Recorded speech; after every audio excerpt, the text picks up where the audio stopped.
தினதோறும் நமக்கு நடக்கக்கூடிய ஒரு சிறிய சிறிய சட்டம் நமக்கு தெரியாது. ஆனால் இங்கிலீஷ்ல ஏதாவது தப்புனா முன்னாடி இருக்கவங்க சிரிப்பாங்க. அப்படிப்பட்ட ஒரு நிலைமையில் இருக்கிறது.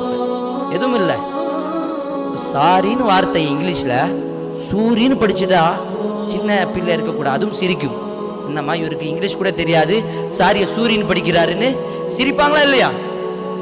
அல்லாஹ் இறக்கி இந்த குர்ஆனை இந்த மனித சமுதாயத்துக்காக அருளப்பட்ட இந்த அருட்குடை ஹுதல்லில் முத்தகீன், இந்த குர்ஆனை அல்லாஹ் இந்த உம்மத்துல் முஸ்லிமாக்காக முஹம்மது ரசூலுல்லாஹ் இந்த சமுதாயத்திற்காக இறக்கியிருக்கானே. என்னைக்காவது இந்த குர்ஆனை படித்து பார்த்து அல்லாஹ் என்னிடம் என்ன பேச வருகிறான்? வல்லாஹு யுரீது அன் யதூப அலைக்கும், அல்லாஹ் உங்களிடம் நீங்கள் அவனிடம் மீற வர வேண்டும் என்று எதிர்பார்க்கின்றான். என்னைக்காவது படித்து பார்த்திருக்கிறோமா? இதே உதாரணம்